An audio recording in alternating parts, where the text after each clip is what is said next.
Ready when you are. Hey, good afternoon. It's a beautiful day here in Georgia. It's January 31st. It's 1:45. As you can see here, we're at Mr. Scott Self's house. We're gonna do a repair attempt here for Mr. Scott Self.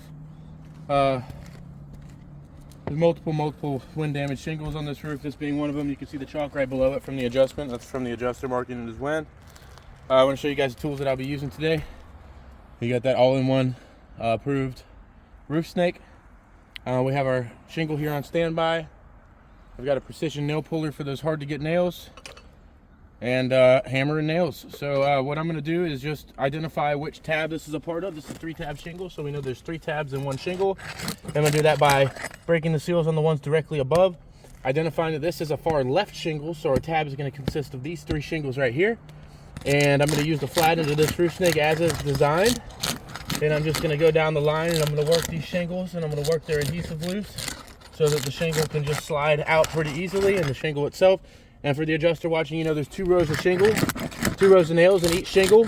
We got one through the nail line and one through the nail line up at the top that goes to the tail end of that one.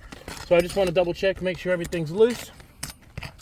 All right, let's get an overview, just kind of the area that we're working with. Just work your way down the line so the adjuster can see a pre-condition of what the roof looks like prior to any kind of nail pulling or anything like that. Keep in mind, all we've done so far is just break the seals, right?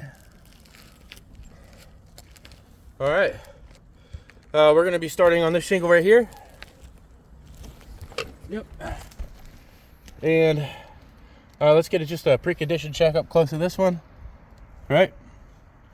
And I'm going to lift it just slightly, just enough to be able to identify where the nail's at.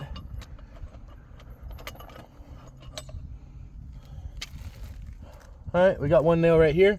So what I'm going to do is just lift it just slightly enough to be able to dig this nail out. And I'm going to use a precision nail puller for this. It usually just grabs the nail from the top, prevents any kind of pulling through or anything like that. So you guys can see this happening in live time. I've grabbed the nail out. We're going to give it a couple taps, just like in a brittle test, for the adjuster watching. And if you follow my finger, if you look over here on this side, you can see where that brittleness cracking is really apparent. It goes all the way across the shingle. You can see where this matting is actually cracked, it's damaged, it's broken.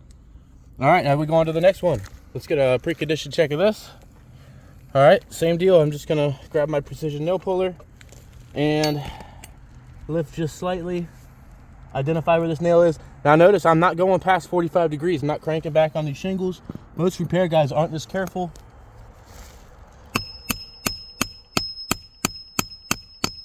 Just enough to be able to grab the head of that nail and pull it out. And once again, just like in a brittle test, I'm going to give it a couple good smacks right there. And if you follow my finger up at the top, you can see where that brittleness cracking is pretty apparent on this shingle as well. Seems to be kind of a common theme. All right, let's go on to the next one. Tool belt organized. We got a pre-condition check of that. And I'm going to lift just slightly, just to be able to expose that nail head so that I can dig it out, right? And oh, that one came out pretty easily. All right, give it a couple taps. Up here at the top, you can see where that brittleness cracking, kind of all the way across in that area, is really apparent. That fiberglass matting is actually broken, it's cracked. We go on to the next one. Get a pre-condition check of that. Now, this is the last one in the first course. I just want to lift just slightly, 30 degrees maybe. You can see where that point of stress is at the top of that shingle. And I'm just going to pull it out there, give it a couple good taps. And you can see in this one as well, if you follow my finger, you can see up at the top where that shingle is actually cracked, it's damaged. And that's from brittleness, that's from the age and condition of the roof. It can't handle the repair. Seems to be a really common theme here on this roof. All right, as we go on to the second course, right, let's get a pre-condition check of this shingle right here. And I'm going to lift up just slightly on it just to be able to expose those nail heads. This one has 2. I'm going to pop one loose, go to the next one. And you can see that happening in live time at that point of stress up at the top where those granules are really just flaking off. And that's where the fiberglass matting's been cracked. All right, and we'll give it a couple good taps. And you can see starting on this side, you can see where that Brittleness cracking has really affected the shingle through and through, up there at the top where that point of stress is. All right, as we go on to the next one, let's get a pre-condition check of that up close. There you go. We're gonna lift just slightly. I'm gonna reiterate, most repair guys are not this careful when they're doing a repair. They're just ripping shingles out, replacing them, bending them, you know, so we're within those guidelines. We're not going past 40 degrees. We're giving a couple taps. Starting on this side, you can see where that, and that's really apparent on this one, especially over here on this side, you can see where that brittleness cracking has really affected the shingle, fractured the fiberglass matting. All right, we're on to the next one. All right, and this is gonna be the last one before we pull this shingle out. All right. I'm just gonna lift it just slightly, just enough to be able to work under. You had the before, you had the during, and give it a couple good taps, and you can see up here at the top on this one as well. Really common theme here on this roof. All right, let's go ahead and pull it out. Wow, look at all that dirt and debris that's been wind driven under there. I'm just gonna try to clean off our area. So the wind damaged shingle was right here, right? You can still see the chalk that was under it. What I want to do is perform kind of a visual inspection of the underlayment.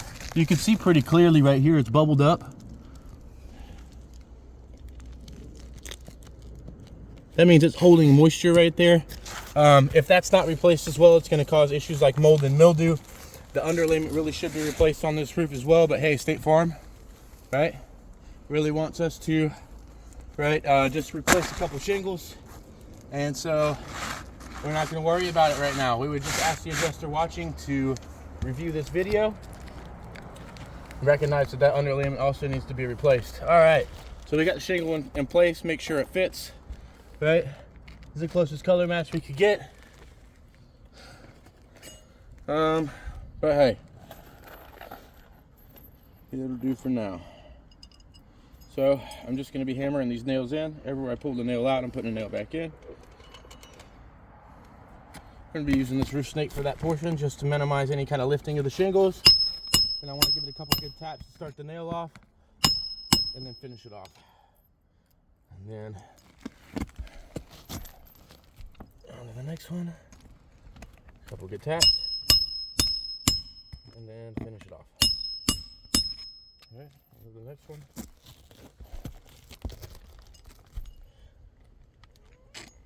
A couple good taps,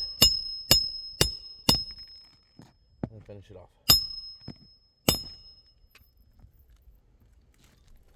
So everywhere I pull the nail out, I'm putting a nail back in.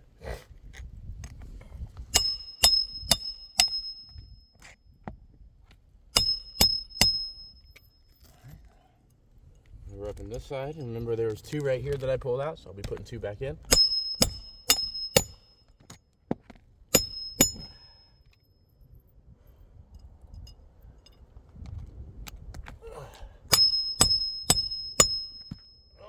Went in at an angle, I got to redrive that one.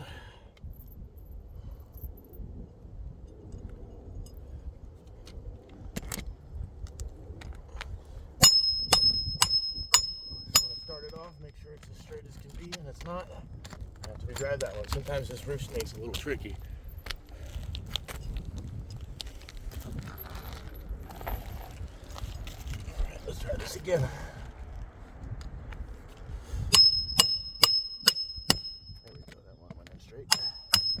Alright, on to the next one.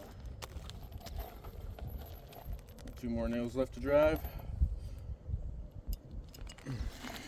Alright.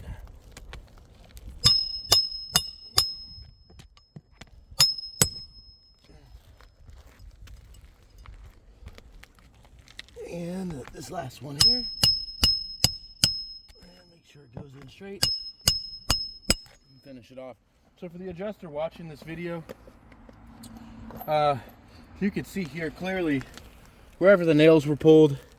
You can see really clearly on all of these shingles are affected. This is functionality now. This fiberglass matting's cracked, it's broken. These shingles will never seal again. The next 15-mile-an-hour wind that comes by, these are going to be missing. The underlayment's holding moisture from wind-driven rain. That needs to be replaced as well. This is not a repair that we can put our name on. We would ask the State Farm wouldn't either.